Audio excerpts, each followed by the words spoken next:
استغفار تم کر لو، سارے گناہ بھی اللہ معاف کر دیں گے، موسلادھار بارشیں بھی برسائیں گے، تمہارے پاس مال نہیں ہے تو مال بھی وافر دے دیں گے، اولاد کی نعمت نہیں ہے تو اولاد بھی دے دیں گے،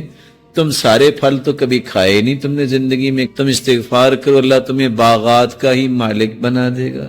تمہارے لیے نہریں جاری کر دے گا۔ بلکہ دوسری جگہ اللہ رب العزت فرماتے ہیں جس نے زندگی بھر سکون لینا ہے استغفار کر لو،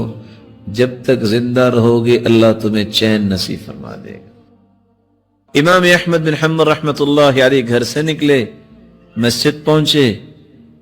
کہتے ہیں کہ لیٹ ہو گیا ہوں، مسجد والے سے کہا مجھے کچھ آرام کا موقع دے دیجئے، کہا نہیں نہیں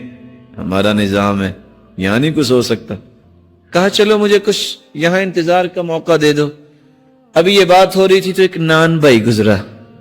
جس کا کام تھا نان بنانا، اس نے کہا اس کو میرا مہمان بننے دو، آپ کیوں اس کو کچھ کہہ رہے ہو؟ گھر لے گئے، چارپائی پہ لٹایا اور خود آٹا لیا اور کیا کرتا ہے استغفر اللہ استغفر اللہ،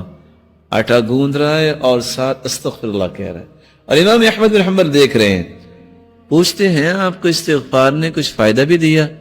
کہتے ہیں جناب فقیر آدمی تھا، جب سے استغفار کیا مال سنبھالا نہیں جا رہا،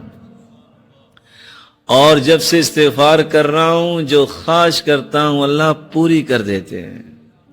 لیکن چند دنوں سے خواہش کر رہا ہوں وہ صرف پوری نہیں ہوئی، باقی ساری پوری ہوگی۔ کہا وہ کون سی خواہش ہے جو پوری نہیں ہوئی؟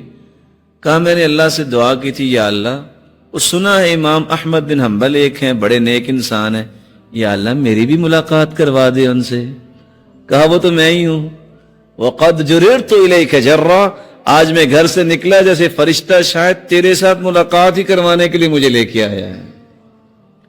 جو کثرت سے استغفار کرتا ہے اللہ تعالیٰ اس کی تنگی کو آسانی بنا دیتے ہیں، اللہ تعالیٰ اس کی مصیبت کو خوشی بنا دیتے ہیں، اور وہاں سے رزق عطا کرتے ہیں جہاں سے اس کو کبھی گمان نہیں ہوا۔